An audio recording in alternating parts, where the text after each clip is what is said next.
Hello friends, welcome to your own YouTube channel Junoon the learning. आज के इस video में हम डिस्कस करेंगे एक वो टॉपिक जो 6 to 8 एनसीईआरटी में मिलता है। तो 6 to 8 के बच्चे भी देख सकते हैं, और वो स्टूडेंट जो यूपीएससी की तैयारी कर रहे हैं, सीटेट की तैयारी कर रहे हैं, और टेट और अदर स्टेट के टेट लेवल के एग्ज़ाम्स की प्रिपरेशन कर रहे हैं, उनके लिए ये टॉपिक बहुत इम्पॉर्टेंट है। इस टॉपिक में से कोई ना कोई एक क्वेश्चन सोशल साइंस सब्जेक्ट में आना ही आना है। तो अगर आप इसकी प्रिपरेशन कर रहे हैं तो आपके लिए वीडियो बेनिफिशियल है।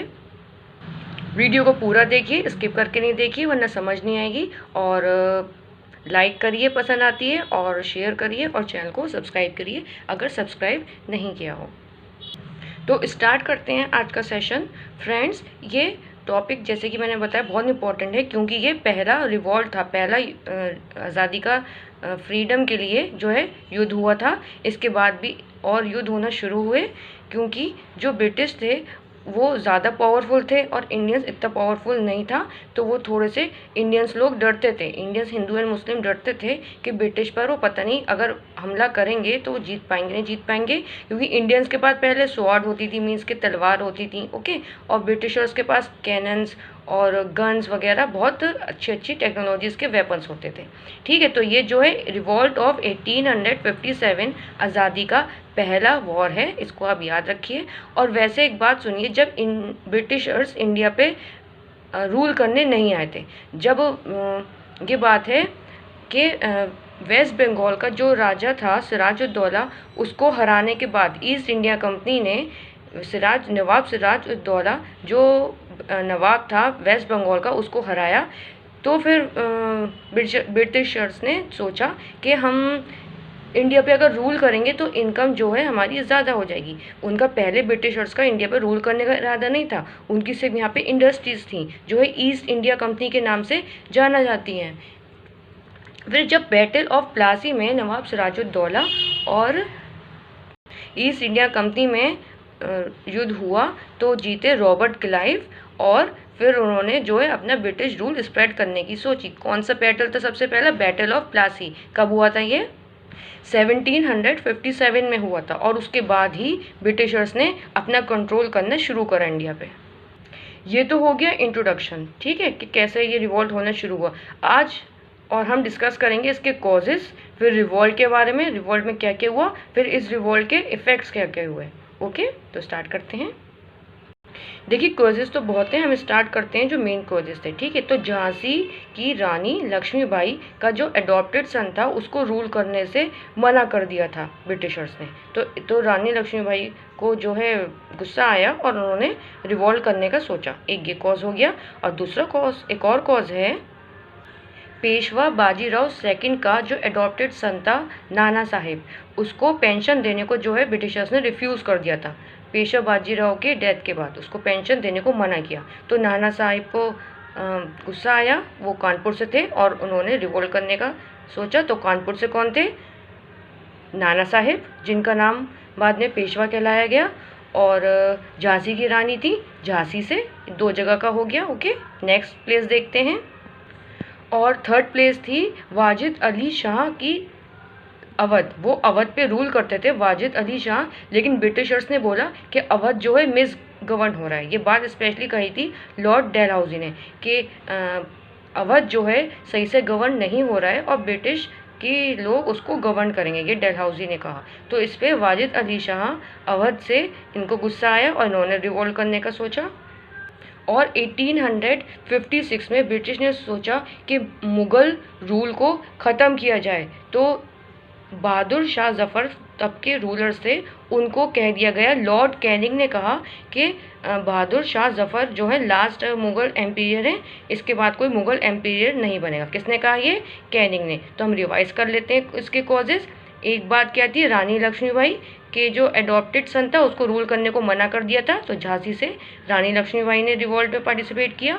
और अवध से था वाजिद अली शाह, जिसने ब्रिटिशर्स ने बोला कि वो सही से गवर्न नहीं कर रहा है, इसलिए जो है उसको हटा दिया गया और अवध जो है कब्जे में ले लिया गया। ये डेलहाउसी ने ऐसा कहा था, ठीक है। और थर्ड है नाना साहिब को पेंशन मिलने से मना कर दिया था बाजीराव सेकंड का वो सन था।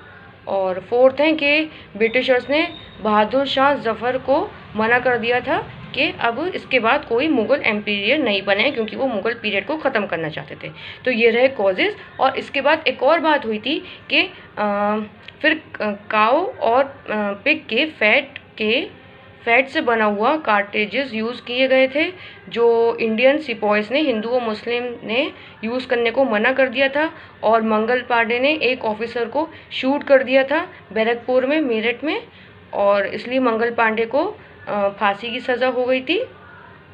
मंगल पांडे वाले इंसिडेंट से पहले एक और बात थी कि ज़मींदार सिस्टम्स होते थे, परमानेंट ज़मींदार सिस्टम और महलवारी ज़मींदार सिस्टम और रेओतवरी ज़मींदार सिस्टम, ये 3 सिस्टम्स थे के ज़मीन से जो है लैंड रेवेन्यू कलेक्ट करते थे, इनकम कलेक्ट करते थे ब्रिटिशर्स, ये रूल बनाया था। और जो इनकम नहीं दे पा रहा है, जो भी प्लीजेंट, जो भी किसान इनकम नहीं दे पा रहा है, तो उसकी ज़मीन जो है छिन जाती थी।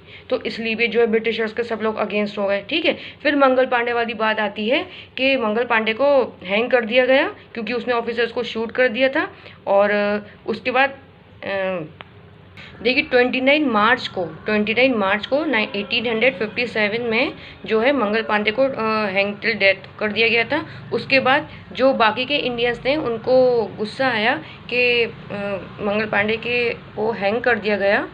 फिर 19 मई 1857 को जो है सिपॉइस ने कार्टेजेस यूज़ करने को मना कर दिया था और 85 सिपॉइस जो हैं चले गए थे जेल में, उनको जेल में डाल दिया गया था। फिर इतनी नाइंसाफ़ी इंडियन सह नहीं पाए कि 85 सिपॉइस को जो है जेल में डाल दिया। फिर वो लोग गए जेल में उन लोगों को छुड़ाने के लिए और बहादुर शाह जफ़र के पास गए, जो कि लीडर था, लास्ट लीडर था मुग़ल शाह। बहादुर शाह लास्ट लीडर कब का था? मुग़ल एम्पायर का लास्ट लीडर था, उसके पास गए। लेकिन बहादुर शाह ने बोला कि मैं बहुत ओल्ड हो गया हूँ, वो काफ़ी बुज़ुर्ग हो गए थे। और उन्होंने मराठा और डिफरेंट स्टेट के रूलर्स को लेटर लिखा कि इस रिवॉल्ट के लिए। तो जब उन लोगों को लेटर मिला तो डिफरेंट जगह से लोग आए इस रिवॉल्ट में। और बरेली से जो था, वो याद रखिए, बरेली से था बख्त खान, जिसने लीडरशिप करी। जब ब्रिटिशर्स ने देखा कि इतने ढेर सारे लोग जो है रिवॉल्ट कर रहे हैं और ब्रिटिशर्स जो है हारे भी, क्योंकि इंडियंस उन पर भारी पड़ गए। इंडियंस ने क्या करा, ब्रिटिशर्स के बिल्डिंग्स वगैरह जला दी थी और उन्हीं के ही वेपन जो हैं लूट लिए, क्योंकि इंडियंस के पास तो पहले वेपन्स थे नहीं, गन्स वगैरह कैनॉन्स नहीं थी, सिर्फ स्वॉर्ड ही होती थी, तलवार ही होती थी। ठीक है, तो ब्रिटिशर्स के ही उन्होंने वेपन लिए और ब्रिटिशर्स की बिल्डिंग जलाई और उन पर हमला करते गए। काफ़ी ब्रिटिशर्स जो है मरे और इंडियन जीत रहे थे। फिर इंडियन जीत रहे थे तो क्या करा ब्रिटिश ने, अपने हेड को लेटर लिखा था ब्रिटिश ने कि ब्रिटिश फोर्सेस कम पड़ रही हैं, ब्रिटिश फोर्सेस और भेजिए। और भी लोग थे जो रिवॉल्ट में पार्टिसिपेट कर रहे थे। लखनऊ से ब्रिजेश कादिर ने रिवॉल्ट में पार्टिसिपेट करा, जिनकी मदर का नेम था हज़रत मुमताज़, जिनकी मदर का नेम था हज़रत महल और पापा का नेम था वाजिद अली शाह और उनके बेटे का नेम था ब्रिजेश कादिर। वो लखनऊ से उन्होंने, और कानपुर से नाना साहिब, पेशवा बाजीराव सेकंड के सन, और झांसी से झांसी की रानी, और मांडला एमपी से अवंतीबाई रामगढ़ की थी और 4000 सिपॉइस के साथ उन्होंने रिवॉल्ट किया। और नाना साहिब ने बोला कि उनको पेशवा कहा जाए। लेफ्टिनेंट कर्नल टाइटर ने 6 अगस्त 1857 को एक मैसेज भेजा अपने कमांडर को कि ब्रिटिशर्स जो है हार रहे हैं और फोर्सेस की नीड है। काफ़ी लोगों ने रिवॉल्ट में पार्टिसिपेट किया था। बिहार के ज़मींदार थे कुंवर सिंह, और फैज़ाबाद से थे अहमदुल्ला शाह, फैज़ाबाद से थे। जब 6 अगस्त 1857 में टाइटन ने भेजा अपने लेटर को, तो काफ़ी ब्रिटिश फोर्सेस और आई और लीडर्स ब्रिटिश आए। और फिर जो रिवॉल्ट था, इंडियंस को दबाया गया, पकड़ के बहुत मारा इंडियंस को, क्योंकि ब्रिटिश फोर्स और आ गई थी। और फिर दिल्ली रिकैप्चर्ड हो गया था सितंबर में। 6 अगस्त को उन्होंने लेटर लिखा और दिल्ली को कैप्चर कर लिया गया सितंबर में। उसके बाद जो बहादुर शाह जफ़र थे उनको जेल भेज दिया गया, रंगून जेल में, लाइफ इम्प्रिजनमेंट के लिए, मीन्स उम्र कैद की सज़ा के लिए बहादुर शाह जफ़र को जेल में डाला। उनके साथ उनकी वाइफ को भी जेल में डाला।